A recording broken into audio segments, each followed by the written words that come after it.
வணக்கங்க,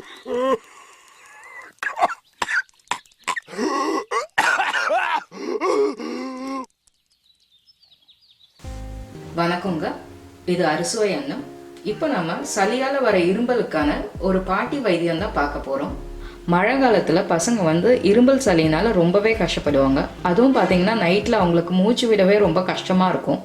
அந்த மாதிரி நேரத்தில் நம்ம வீட்லேயே என்ன வைத்தியம் செய்யலாங்கிறத பார்க்கலாம். இதுக்கு நான் 2 வெத்தலை எடுத்துருக்கேன், 2 கற்பூரவள்ளி இலை, 3 மிளகு, 1 ஸ்பூன் அளவுக்கு தேன்.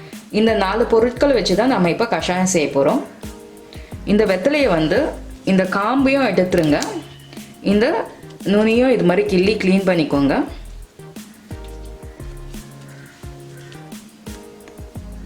அது மாதிரி கற்பூரவள்ளியை நல்லா க்ளீனாக வச்சுக்கோங்க. செடியிலேருந்து தான் எடுப்பீங்க மேக்ஸிமம், அதனால மண் நிறைய இருக்கும், அதை நல்லா க்ளீன் பண்ணிக்கோங்க. காம்பு ஃபுல்லாகவே எடுத்துடலாம். பின்னால் பக்கம் தான் நிறைய மண் இருக்கும், அதை நல்லா அலசிக்கோங்க.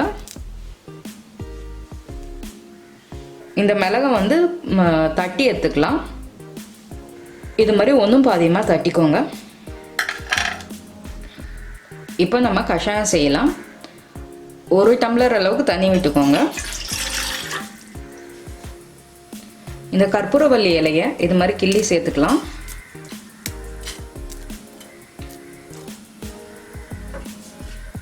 இந்த வெத்தலையும் அதே மாதிரியே கிள்ளி சேர்த்துப்போம்.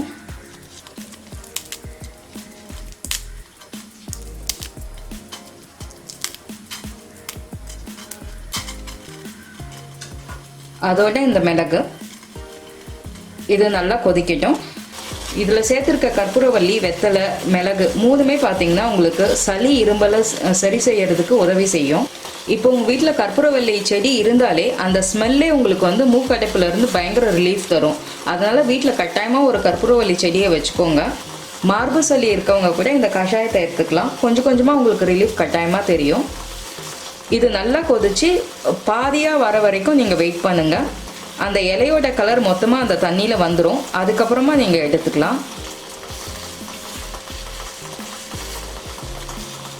நல்லா கொதிச்சிருச்சு. நம்ம தண்ணி விட்டதில் 1 டம்ளர் பாதி டம்ளர் ஆயிடுச்சு. அந்த இலையில இருந்த எல்லா கலரும் அந்த தண்ணியில் வந்துருச்சு. அதனால் நம்ம இப்போ எடுத்துடலாம். இதை ஒரு பாத்திரத்தில் வடிகட்டிக்கலாம்.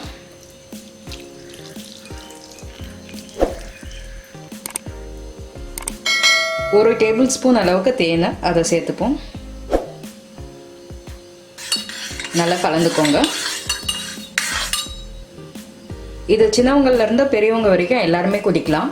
3 வயசு மேலே இருக்க பசங்களுக்கு கட்டாயமாக நீங்கள் தரலாம். இதை குழந்தைங்களுக்கு தூங்குறதுக்கு ஒரு அரை மணி நேரத்துக்கு முன்னால் தந்துட்டிங்கன்னா இரும்பல் இல்லாமல் ராத்திரி முழுக்க நிம்மதியாக தூங்குவாங்க. இது கொஞ்சமாக இருக்கும் போதே செஞ்சு பாருங்கள். ரொம்ப அதிகமாக இருந்தால் கட்டாயமாக நீங்கள் டாக்டர்கிட்ட கூப்பிட்டு போகிறது நல்லது. சளி இரும்பல் கொஞ்சமாக இருக்கும்போதே இதை நீங்கள் ட்ரை பண்ணி பாருங்கள். கட்டாயமாக உங்களுக்கு நல்ல ரிலீஃப் கிடைக்கும்.